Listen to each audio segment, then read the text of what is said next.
What we're seeing right now is a revolution that is so fast. It's happening in weeks or days, not in months and years.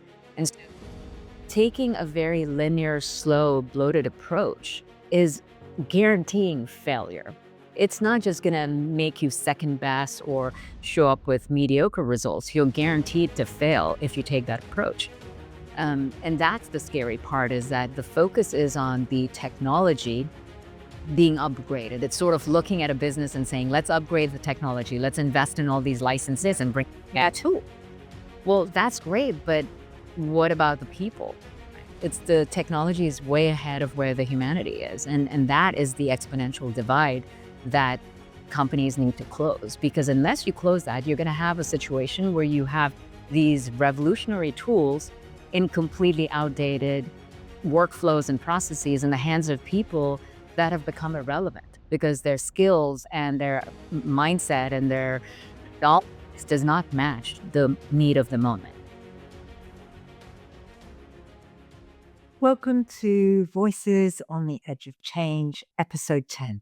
I'm absolutely delighted today to welcome Nikki Barua onto my podcast. Bit of an odd one, this one. I hope she doesn't mind me saying, but I didn't know Nikki at all. In fact, I'm not sure I do know Nikki at all.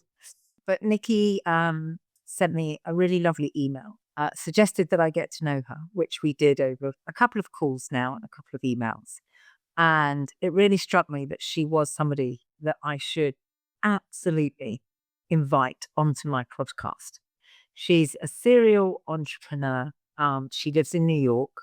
She's an international keynote speaker as well as an author, and has been on the front line of digital cultural change for actually over 25 years. As a CEO and co-founder of FlipWork, she's had the opportunity to actually help major brands rethink how people lead, adapt, but especially in this current AI-powered landscape.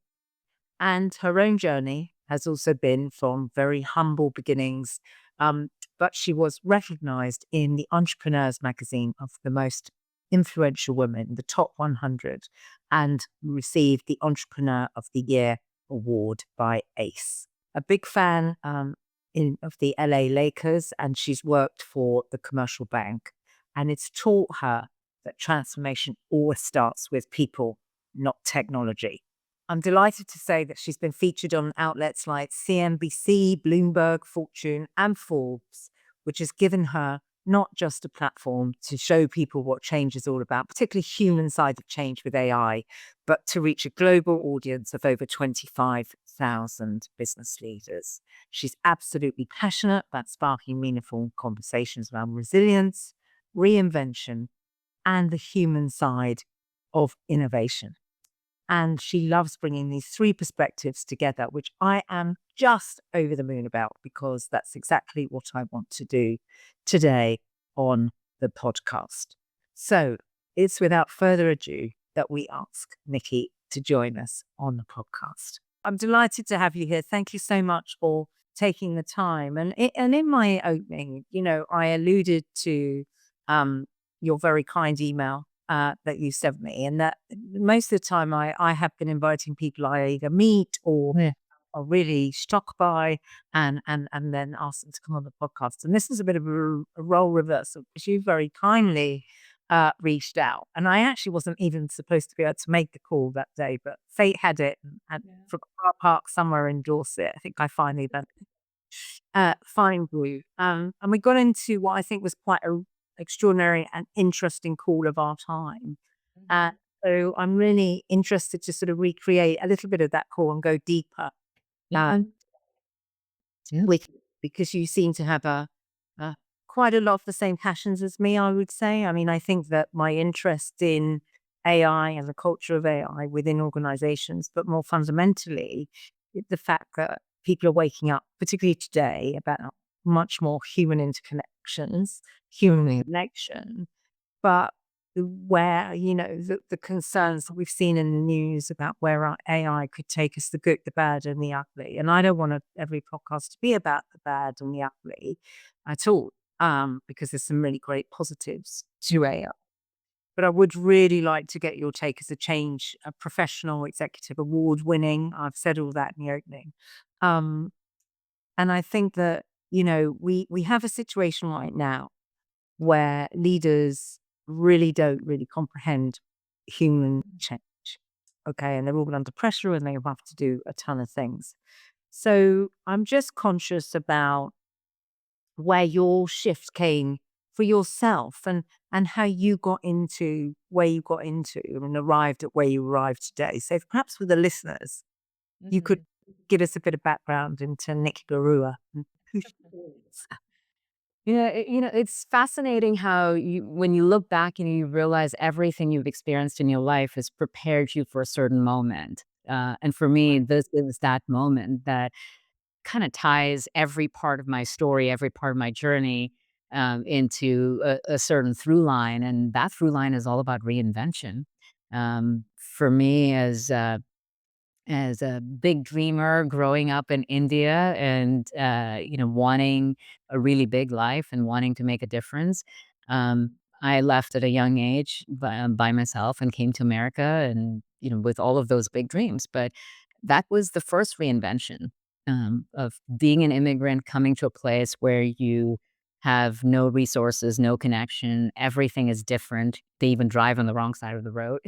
So you have to let go of so much of what you know, what you believe, and how you go through the world. And you have to create space for new things to come and to learn. And you don't have the luxury of time to do that. If you want to make it, you have to reinvent yourself pretty quickly. And so that was sort of the first big experience of reinvention. And then in building my corporate career in big public companies and rising up in my career and transformation taught me a lot about what it takes to be successful in business. But it also required figuring out how to hold my own in a world where I was surrounded by, really powerful men in most places. I was the only at the table in most of those cases. So again, it required a reinvention of how do you show up powerfully and yet remain totally authentic to who you are. And then another chapter was walking away from my corporate career and becoming an entrepreneur. That required another reinvention of letting go of the way you're used to doing things, stepping away from being a manager to becoming a maker, and what it takes to build a successful business over and over again. So my entire journey has really been about having a clear view of the future that I want to step into and figuring out who do I need to become to thrive in that? Who do I need to become to make the biggest impact in that space? And what do I need to let go? What do I need to unlearn? And that is really the space that we're in today with AI. Is that's exactly the attitude and the mindset that people need as we step into a whole new world that looks nothing like the world we've ever been in. And that's so true. And there's a few things I'd just like to pick up on that you said, the unlearn to learn, something that I feel very strongly about. In fact, I've got a really very exciting moment happening in April. But I would, depending when this podcast goes out, we would have either launched or about to be launching. But um, we're launching something called the World Class Change Leader, my partner and I. The reason why I say that is because it's all about unlearn to learn. And Mhm. and it's really interesting that you talk about the things that you have done and had to understand and navigate. And I think that having just, 2 years ago stepped out of what we would call public service uh, after 25 years and suddenly becoming an entrepreneur, I suppose, a founder of a few businesses, yet to make loads of money. So I'll make you know what I do. But sounds good on paper, right? But I did have a funny moment the other day because I walked into this event and this Matt goes, I know who you are. You got the red suit on LinkedIn. And I just thought, okay, good. Branding's work. But I think being serious again and taking your point, your life story and your journey about where it's brought you to and where it's interested you. And also now that you've got this experience that you can talk with real authority, which is why you're here today anyway, but talk with real authority about what you've noticed. And I think that we've been saying on some of the podcasts we've been doing here that we are in, effectively an industrial revolution. There's a lot we still don't know. I'm sure in the States it's not dissimilar, but I don't want to say that it's definitely the same because I don't know. But, our school system is 200 years old. It's broken. We are teaching children for a world that doesn't yet exist. And I know you and I very much felt that on the first call that we had.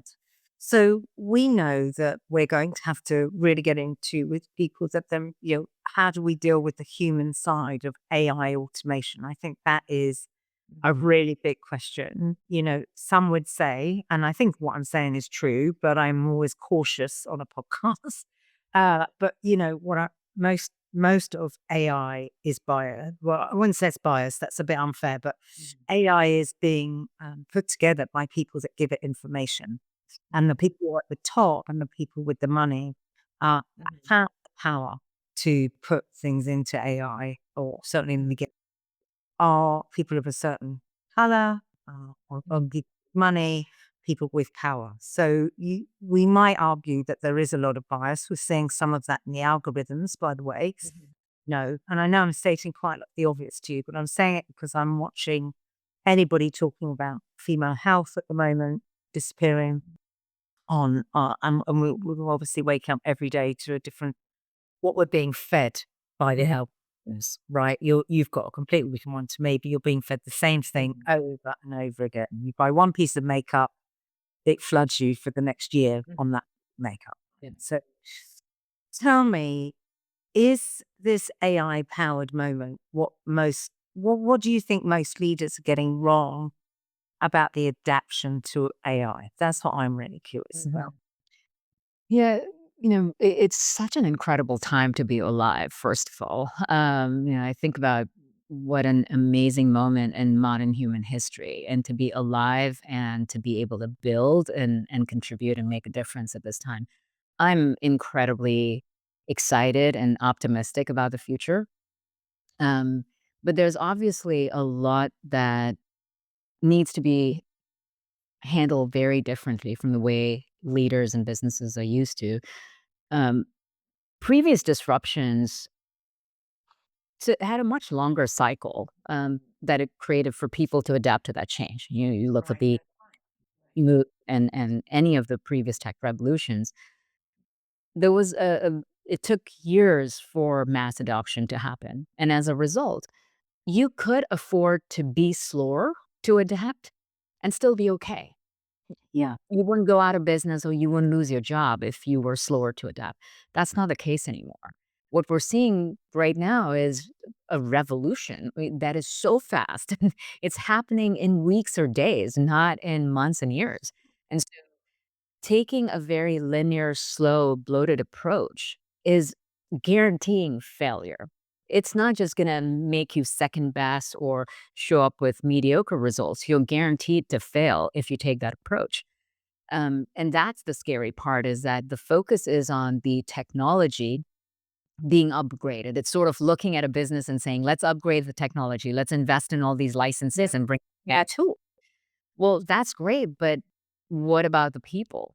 Right? It's the technology is way ahead of where the humanity is. And that is the exponential divide that companies need to close. Because unless you close that, you're going to have a situation where you have these revolutionary tools in completely outdated workflows and processes in the hands of people that have become irrelevant because their skills and their mindset and their knowledge does not match the need of the moment. And that's the biggest challenge to solve for. So you really have to think about upgrading the people operating system, not just the technology operating system. And that's the big thing to keep in mind from an adaptation standpoint. But on the flip side of the equation, rather than playing defensive and worrying about the sunk cost of what you are afraid to give up, looking back and saying, I'm afraid to lose what I've built over time. I'm afraid to risk all of that. The flip side is think about the opportunity. This is the modern gold rush. There's everything is possible when the cost of execution goes down to zero. We're not limited by constraints of capacity or, intelligence or capability. We have everything at our disposal today. So what I would encourage us to do is flip your mindset to think about the possibilities. Don't get left behind by playing defensive and being slow at it. Think about how do you create new value in this world where You have everything at your disposal. And that's the real mindset shift that's necessary. And when you think of it from an opportunity cost as opposed to a sunk cost, it gives you a very different view of the world and where you invest and where you move people. And I think, well, I'm going to pick up on the last sentence actually, new people, because I think, certainly what I'm seeing and what I'm noticing with my colleagues is that we're not moving people unless we're moving them out. Hmm. We're actually decreasing our workforces because we believe AI actually is the answer to, our costs around the cost of employment, right? We had a big problem here recently because they raised some of the national insurance, which is what you might call your social security number. But you pay a tax on that when you go to work here. And the reason why I put it to you like that is that they put that up for the employer. So that decreased, that got rid of quite a lot of jobs. And it's only been very recent. So we've been seeing quite a lot of fallout from that. And then we're getting into the debate of, well, I don't actually need the first three levels, let's say in legal, because, oh my God, AI can do all these things. Like, why do I need an article clerk? But then, and I've quoted my brother a few times in this example, but he would say, because he's on, he's like counting down days till he retires now. He would say, who's going to do my job then? If I don't have these three levels below, who comes up to be me? Because how do we train that person to be me? So when you talk about getting behind the flip side, looking for the opportunity, how would you encourage businesses to really think about the people strategy here? Because Hmm. that's what I'm hearing from you. Right. Yeah, I think it's requires true reinvention. If you think about the definition of work in the way it used to be, you're effectively left with no option but to let go of those people because that work is now being done by machines. So it's the roles that will get eliminated, but roles getting eliminated does not mean people get eliminated. So you have to reimagine how do you redeploy that talent and how do you hold on to the parts that only humans can do? The part about the lived experience, the context, the judgment, the wisdom, the creativity, all of those things. How do you tap into that power that humans bring, but pair it with the power of technology, pair it with AI? And your goal is really about making people exponentially more capable. How can you create a situation where you bring something that AI alone cannot do and do give the power to humans that they alone cannot do? When you make it humans plus machine, that's when all people square because that's what's unleashing this exponential capability in people. But that has to be a very intentional design. You can't just expect people to figure it out on their own, which is what I'm seeing, where leaders are saying, hey, we invest in all this AI technology and we gave access to all of our employees and they're really not using it. They're still doing things the old school way or they're using it in a very superficial way, sort of like, let me just chat GPT my emails, right? Well, that's not going to really bring out the power of what is possible. So instead, it has to be a very intentional redesign of what work needs to be, what people need to become in this new world, and how they learn to work with AI as their coworker, as their colleague, and create new kinds of value. And so even at the entry level, consider those first jobs straight out of college. Probably the ones that you and I did were all about grunt work, right? And there was no glory in that. It was pure grunt work, right? And it made sense because it was a pathway to leadership. Companies hired entry-level jobs because they could get cheap labor to do the grunt work. But it was also it was an apprenticeship model that allowed young people to learn their craft, to get the reps and to sort of build the confidence into their future careers. Well, that grunt work is eliminated by AI because, and in fact, one of the recent reports I read was that 66% of enterprises are cutting out that entry level job. Now, that's a massive impact on what do people do when they graduate.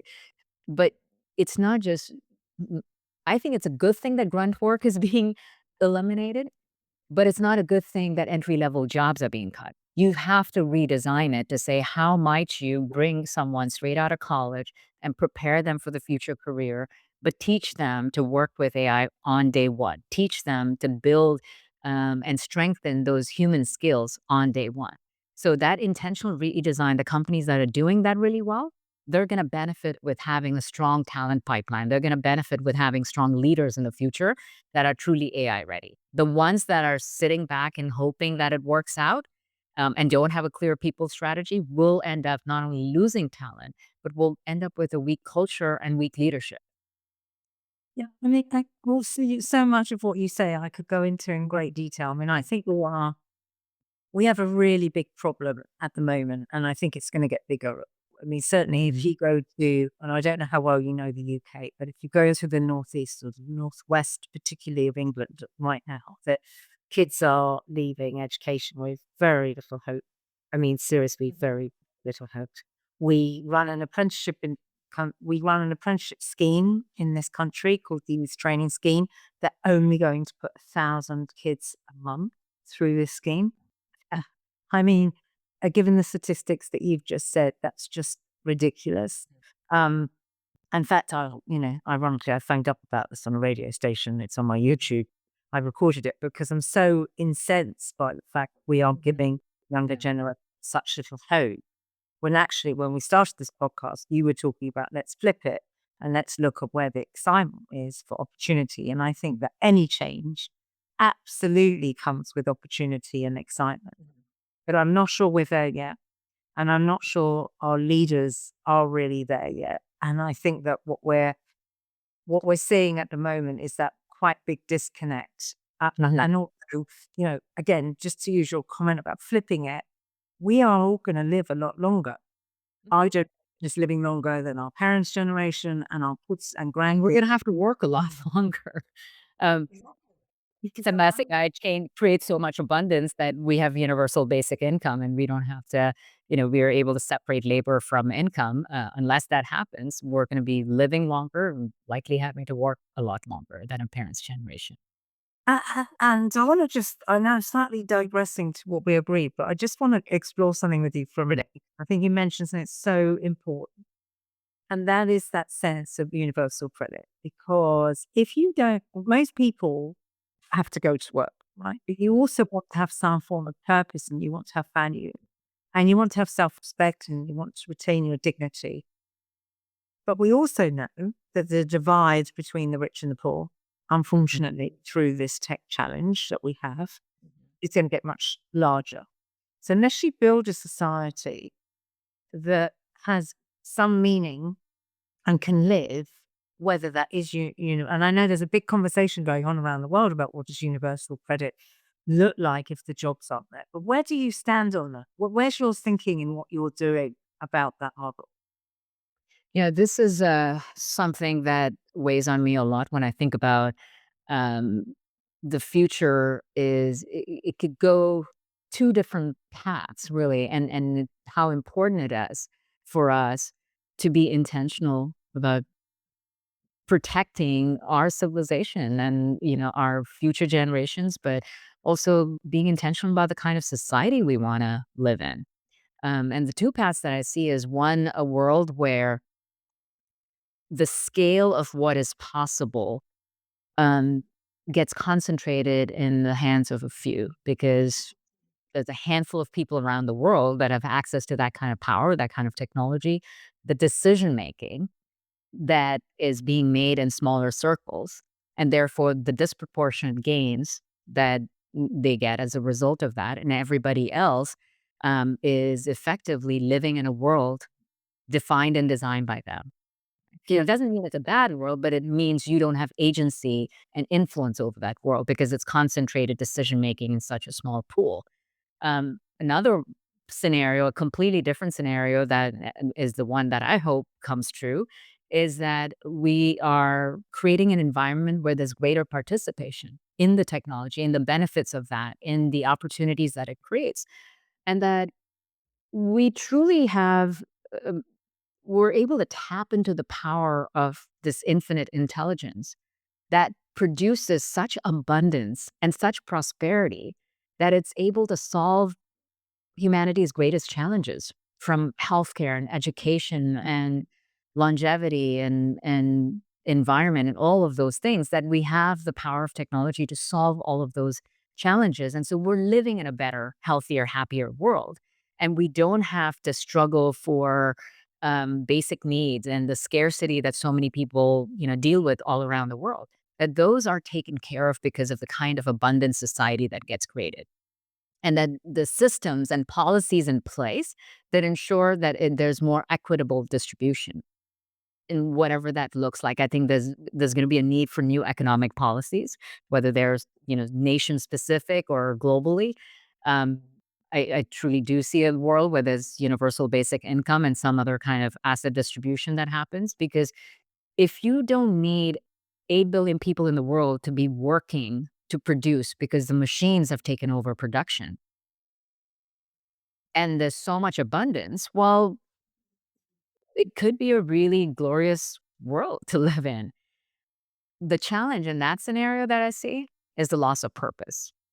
Yeah. The Right. sense of worth and what we derive joy and sense of self about is our ability to contribute and to feel value for their contribution. I do great work and therefore my team values me. That's why I make a living. And that's how I have a sense of identity about who I am. When that is stripped away and you no longer have to produce anything, you no longer have to work for anything, you not struggle with basic needs. You have housing, food, healthcare, all of that provided for. But what about yourself? What makes you get out of bed and strive for something? What gives you a sense of purpose and value and worth? That is the thing that I think about is um, what does that world look like? And the hopeful side of me imagines that time and effort that is now available to all of us because we don't have to, sort of be in the industrial age worker mode, that we repurpose that focus and time into higher value um, pursuits such as, creative arts or philosophy or, things that we did centuries ago. Yeah. It's such, honestly, I really, that sense of purpose. And that, my husband retired a few or more than a few years ago, and he was somebody who had to get out of bed every morning to a crisis. He spent 47 years in breaking news, and I just want to give that example because when he stepped out, he just woke up one day and he suddenly realized that nobody was waking him up with a crisis, right? So he kept saying, "So what am I going to do? What what do I Mhm. do now?" Just Yeah. the whole identity thing, and to be fair, he would say, 'cause I know this because 'cause we've had this conversation many times, I'm actually fine because 'cause I'm not of an age where I'm so delighted not to wake up to a crisis. But if there was that case study as well, many years ago of the Johnson boys, Johnson& and Mhm. Johnson. I think there was a case study of one of the boys where things didn't go so well in his life. And it didn't go well because he had no thrill and Mhm. he had absolutely no purpose, no thrill, and he could afford everything. If he wants to Mhm. buy a Ferrari every single minute of the day, Mhm. good, right? So there was a sense of, so who am I and what do I do? And I think that was a long time ago. But Mhm. if we have many, many people in society that feel like that, and we know many more people are lonely right now than they ever been, um, Mhm. I worry about purpose. I really do. I think that's probably the one thing, having grandchildren now, I learn what will be their world. Right. Yeah, because our experience as human beings is in so many ways shaped by our struggles. And the struggle that we strive to overcome, but also the progress that we experience. That's what creates the joy and connection, and that's what makes us want to wake up and work with people and build connections. And when you take that away, when that no longer exists, um, that almost sort of dissolves our sense of identity as human beings. And that's a pretty challenging, scenario to imagine. Yeah, and I think it's a really big question that neither of us can answer, but I think it's by any means, and certainly not on this podcast. But that probably puts us on to a good segue for How do we get the kind of conversation that you would like to have with leaders right now? You know, those leaders that are having to really reinvent successful workplaces, to look at reinvention. I mean, I've done lots of talks at the moment on complacency as your sign of killer. So you can still be earning billions or zillions Yeah. or millions, but actually that doesn't mean you will in the future. How do you get leaders? What's your strategy for getting leaders to see purpose about the vision that you're trying to create?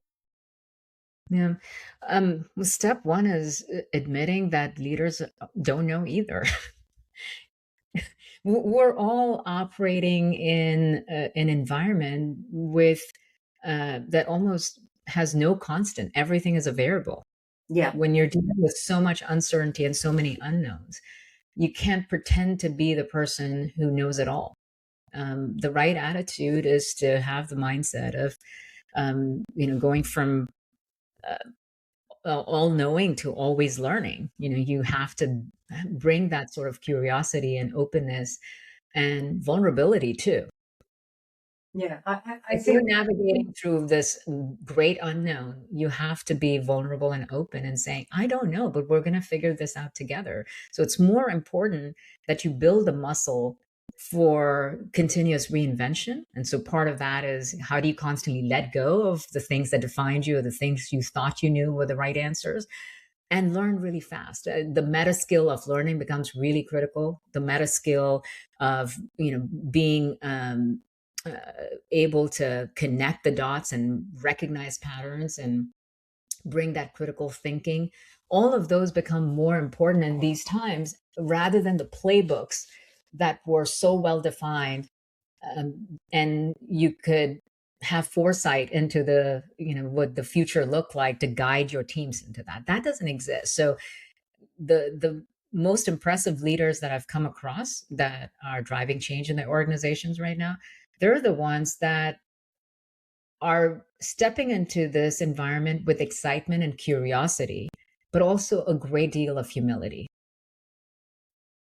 And that creates space for their teams to also emulate that behavior, to say, it's okay if we don't know. It's okay if we try new things and it fails. And it's okay if we have to sort of bring that rookie mentality of day one, instead of someone who pretends they know their jobs and they know they have guaranteed answers. I think it's more important to have a culture of experimentation and speed yeah.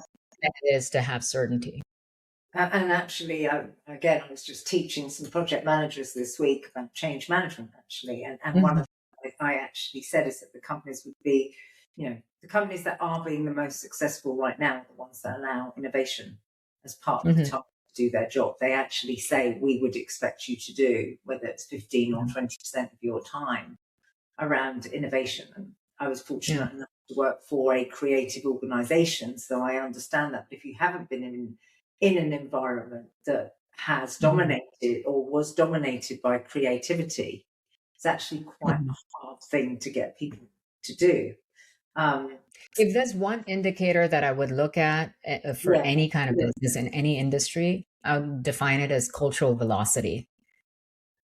say a bit more Be- about that, because just because of the language, I just if somebody was didn't yeah, understand, it's simply put, it's how fast can you metabolize change as an organization? Because right? the speed of change is going to keep getting faster and the scale of impact will keep getting bigger. The real question is, are you operating in a way, and do you have the kind of innovation culture and people, and the set of systems that allow you to adapt very quickly to that? It's all about how quickly do you adapt to all of those forces. If you have that built in, and I don't think most organizations had that coming into this, but it's Yeah, imperative that you do that now. If you build that, then that's your greatest defense and frankly your opportunity to take advantage of what's coming your way. Instead of being in the situation of, oh my gosh, like our plans fell apart because here's this new change and now, we lost 40% market share and now we have to cut jobs. Instead of being in that situation, you can actually step into any kind of uncertainty with the ability to take advantage of that. And that's to me all about the adaptability and But how that's a fast. different mindset. I mean, Nikki, sorry, there's a bit of a delay, but that's a different mindset. And I think that, Yeah. depending on what type of organization you work for, particularly those that are more risk averse, that's quite Hmm. challenging for a leader. I think a couple of points I just want to pick up on for the listener, because I just think it's so important what you've said, just some of the things about really inviting diverse thinking, Hmm. really inviting in experience and knowledge and speciality, particularly. I know a lot of leaders that would be absolutely mortified to employ anyone cleverer than them. And I actually think if you're going to be the fastest leader in the world right now, you actually want Einstein by your side. And I think if you look at, people that are neurodiverse, particularly right now, they're saying somewhere around, and again, don't quote me on this podcast because I may have it wrong. So I'm just caveating, but they reckon somewhere around 25 to 30% of workforces will need to have that level of diversity, diverse thinking, like neurodiverse thinking in there. And I gave an example recently where, as a dyslexic person, when I was working on projects, I could see a roadblock, and I couldn't explain to you why I could see that roadblock. I couldn't Hmm. actually articulate how I know. I just know that you're going to fall over Hmm. at that point. Hmm. I think having those types of brains at the table, I've always been very personal. I've always been very excited about. That doesn't mean other people would be, Yeah. but I do think it's worth mentioning that for leaders. I think leaders have got to be a lot braver. I think they've got to, like you said, invite a lot more diverse thinking. I like what you said at the beginning of the podcast. I'm just recapping for people that are Mhm. listening to this podcast, that learn to unlearn. Mhm. And I Yeah. think that the other thing we haven't really talked about, but I know that you will concur on this, I'm sure, is you have to be a trusted leader, and you have to come with, Mhm. like you said, a lot of compassion in Mhm. understanding about risk. Which is why I think vulnerability is important, because you build trust in moments like this by being authentic and vulnerable. If you pretend to be the expert who has all the answers, you're not going to build trust, because people know that Yeah. there's no guarantees right now. It's a very unknown world we're living in. So you got to shed that expert mindset and embrace the mindset of an explorer, who is bringing people along to explore new answers. And that's why the diversity matters. That's why looking at the world from a completely different lens, that isn't driven by an algorithm, is important to be open to. And tell me while we're talking about this, because we're giving a lot of advice for leaders that well, both of us in our conversation are really challenging leaders to Yeah. take the opportunity to be explorers and to take risks. Could you give the listeners here perhaps an example where you've done that, or that you've seen that, even if you haven't done it yourself? Yeah, well, a recent example actually was with a Wall Street firm where they have a very traditional culture. It's finance, right? It's a very buttoned up kind of culture. And they recognize that they're not immune to the impact of AI, not just on their business, but the industry as a whole, their investment theses and such. And yet, the C suite leadership team was just trying to figure out, well, what do we do and where do we begin? And they were looking for certainty before they took even one step forward. And so they just had a whole bunch of meetings talking about it. The board and their investors were pushing them, asking them, well, what's your plan with AI? And there was zero traction after months and months of talking about it. And so my advice to them when I engaged with them, my advice to them was step one, you got to kill the inertia. You're not, at this point, the most dangerous thing you can do is do nothing. Yeah. So, and you're not going to be able to take action if you're waiting for the perfect moment or the perfect plan. That's not going to work. And what's important is to actually admit you don't know. That's okay. And your firm, everyone that works at your firm already feels it. They're just not saying it out loud. They're not calling you out on it. So it's much better to just bring on a town hall, bring people together, and let's just have an honest dialogue of what you do know, what you don't know, what you need to unlearn, what you do need to learn, and generate excitement about going on this exploration together. Right. And from that, you'll be surprised at what you'll discover, even from your grassroots employees that will come up with ideas of things to do differently. So what they ended up, putting into place in my proposal was, let's just do a 90-day sprint. Yeah. You don't have to change the whole company overnight. You don't have to take on big, challenges all at the same time. Let just create a 90-day sprint, because that creates a container for risk taking. That creates a container for failure and safeguards, for people to feel more innovative in that. And in that 90-day sprint, give people permission of what ideas they bring to the table, of ways that they can reimagine work, reimagine their own contribution and their own jobs with AI at the center. If you give them a blank slate to say, how might you reinvent who you are, what you do, and how you collaborate together with AI at the center, you'll come up with a lot of ideas from that. What they discovered just in those 90 days was such a plethora of ideas. But not just that, they were able to actually prototype some and put it into action. Within the next 90 days of implementation of that, they were able to shave off about 60% of due diligence effort that typically used to take teams of people and months of work. Now, that's an example of cultural velocity, because what they effectively did wasn't just about automation or using AI. What they really did was their speed to market against their competition, that they were able to do something so fundamental to their work that they never imagined could be done any other way, because they thought, well, this is how this work is done. It requires this kind of process. Well, the people that used to do that work previously, that AI was now able to take over 60% of it, they didn't lose their jobs. They just got elevated to higher value work that was even more human centric.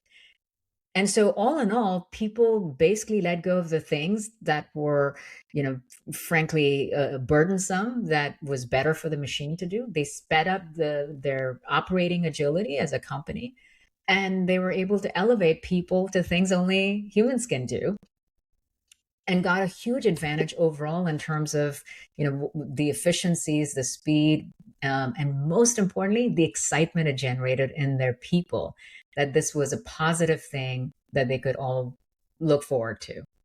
That was the start of a cultural revolution within. That's such a great thing, because I think, you've called it a sprint. Some people in this country call it pilots, but whatever it is, like being agile, I think that I certainly had a phenomenal, I'm going to name check her, because I had the most phenomenal person that I worked with in my latter days at BBC, which was Susan Lavelle. And I just remember her saying, never say you're going to do it, just tell them it's a pilot. Just never say it's for real. And I'm not saying not ever, because you'll pick me up on that as well if they're listening. But the point was, we got through so much work, and we actually had 50 different people work for us because we were only testing, right? So we brought 50 people from across the organization in over 2 years to test out and do stuff.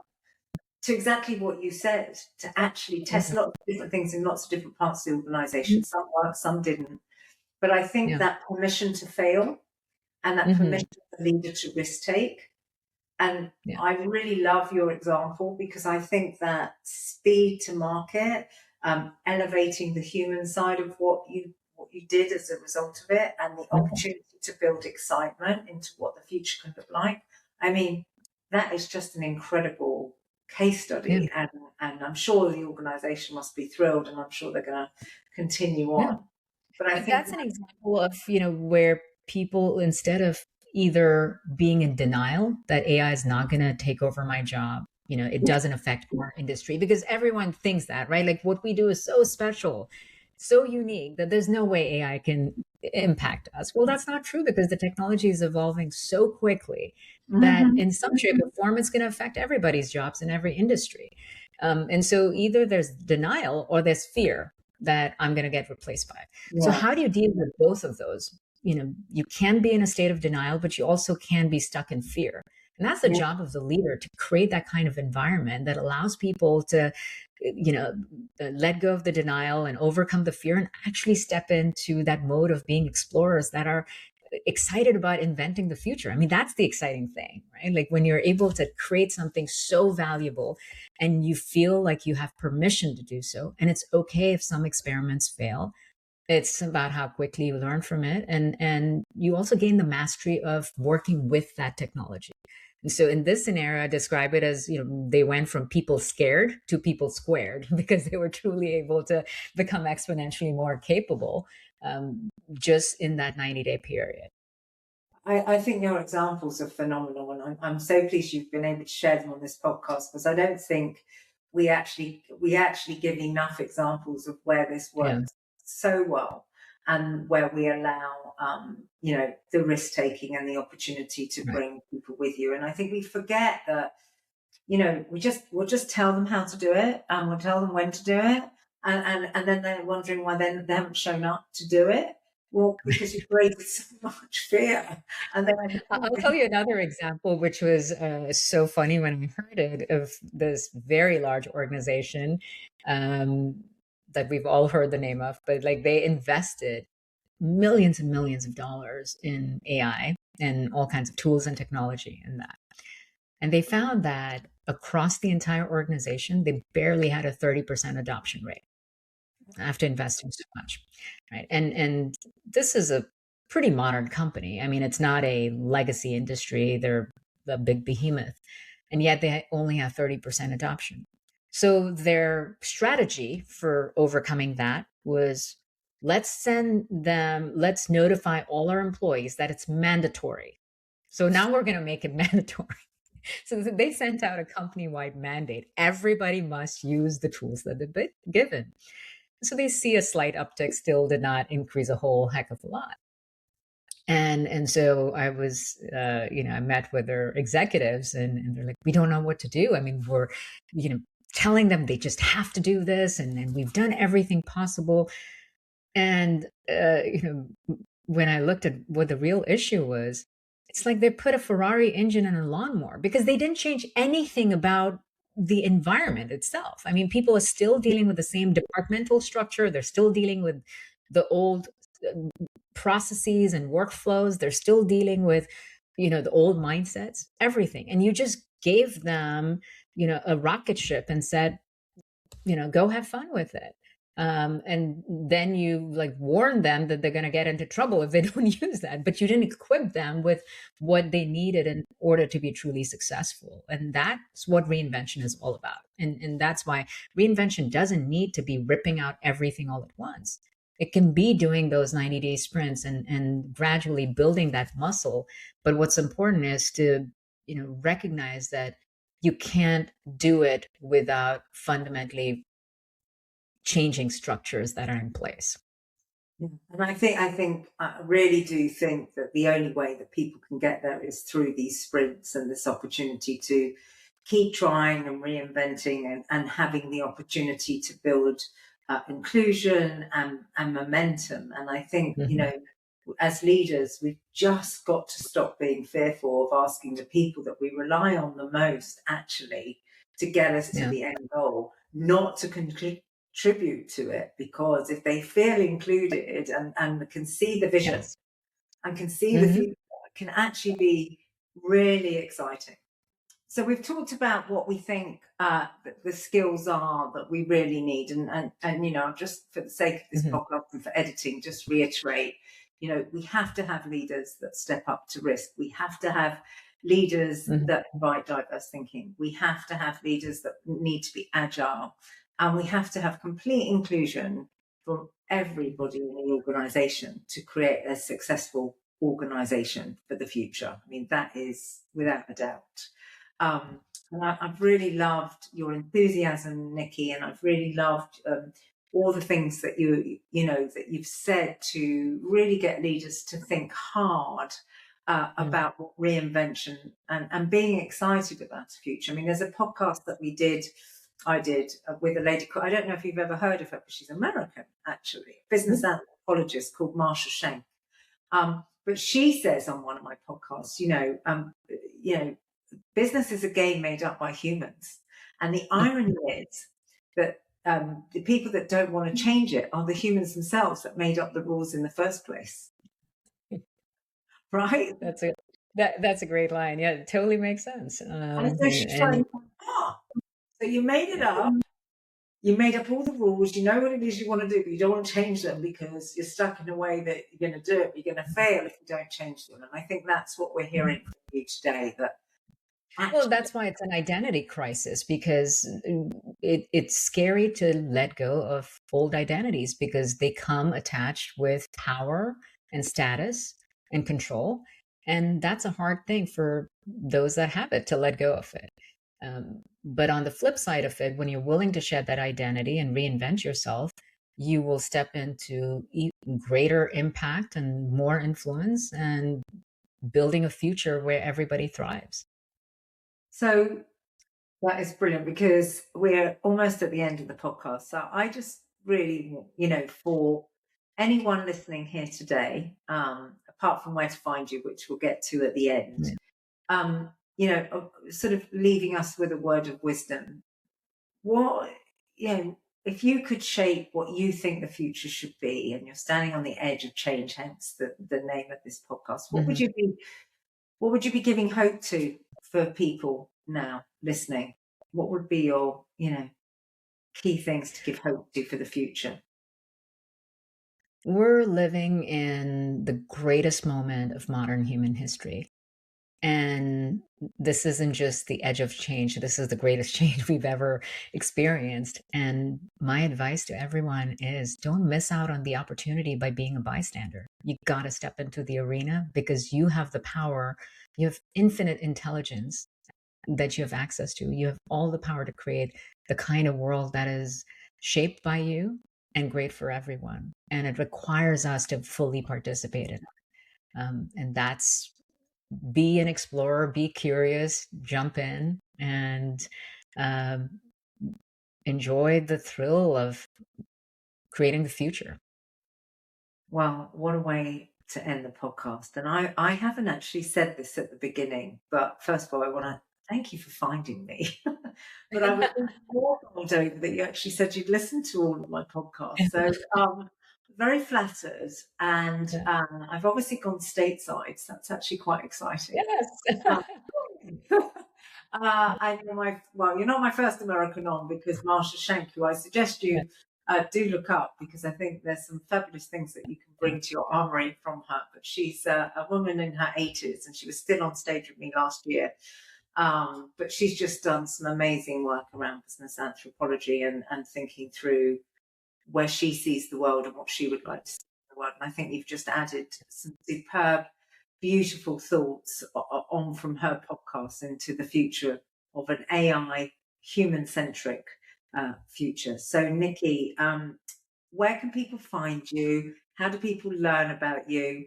Mhm. And if they want to get in touch, how can they reach out to you? Yeah.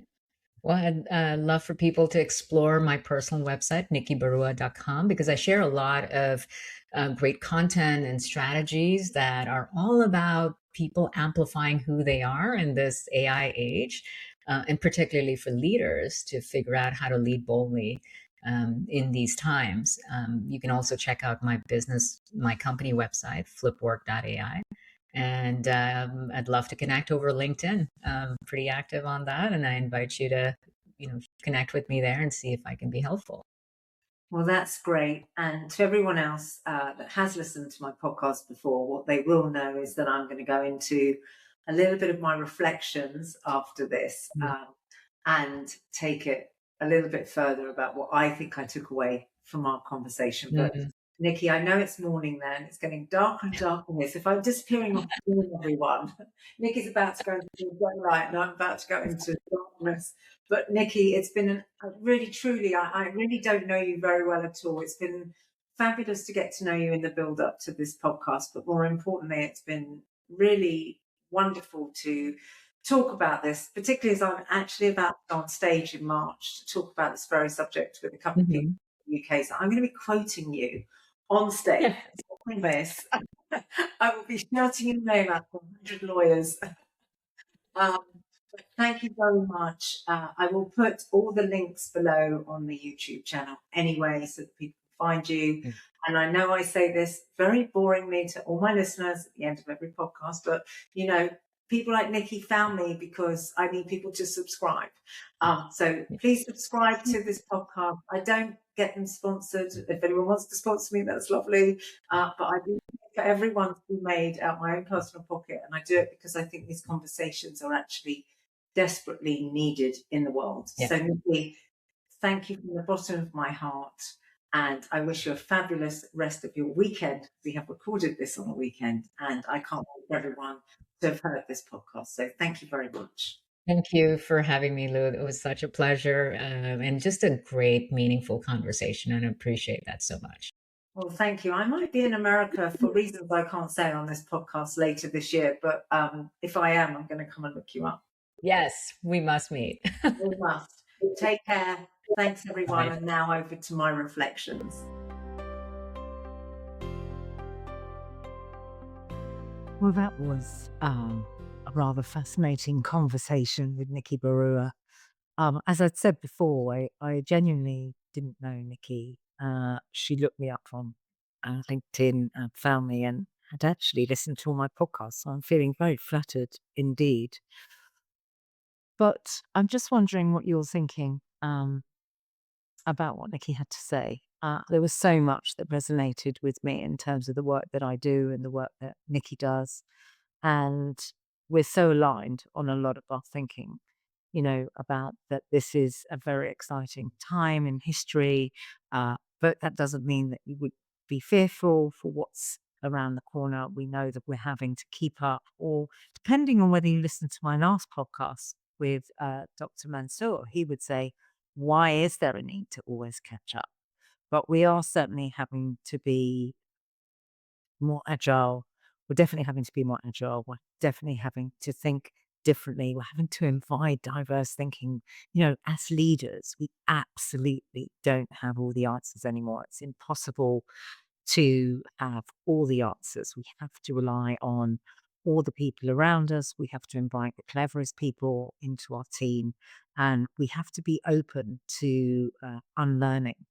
And I think the unlearning to learn is a really, really important part. In fact, it's one of the big blocks in the World Class Change Leader that's coming out a couple of weeks that I've put together with Jennifer Bryan. And so, not just are we in a modern movement in human history, we are the people, we are the humans that made up the way that we work. So we can change the rules, and therefore we are defining the rules and the way that we want to work. We're defining what are the good human interventions and the human roles that we want to continue to create, and look to see where technology can enhance what we need to do. We need to be explorers. That was a really big word that Nikki picked out a lot of the time. Can we now, as leaders, be explorers and open to perhaps hiking in places that we haven't been?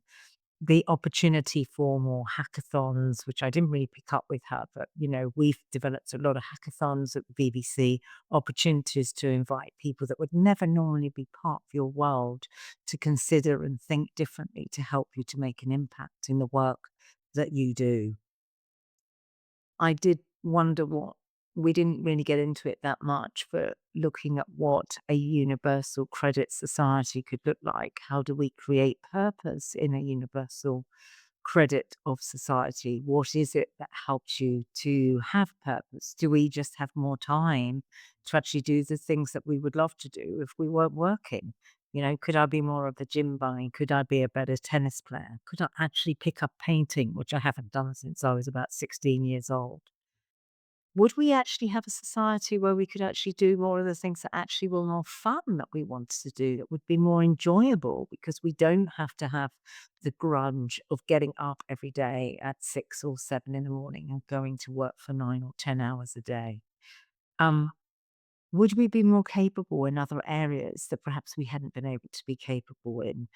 Would we be able to learn more things because we're now having more free time? I thought a lot of what she said around leadership is really important. The risk taking, the agility, the innovation, and the fact that organizations have got to stop being risk averse. They've got to stop being paralyzed by fear. of the unknown, that actually we need to grasp the fear and we need to bring the people and we need to practice and pilot and test and retest. Her example of cultural velocity, as she called it, the speed that sped a 90-day sprint that they did, that actually sped people to market, elevated the way that they were doing things with their clients in a much more human centered way, and that they were able to speed up the work what they were doing. Again, I really loved her examples of all of that. I'm really, really thinking the economic policies and the policies of the way that we work as we move forward. So a huge shift for HR, huge shift for leadership, and a huge shift for how we think about work in the future. Those are just a few of my takeaways. I'd love to hear what your takeaways were. What have you left thinking as a result of this podcast? If you could ask me one question, what would that be?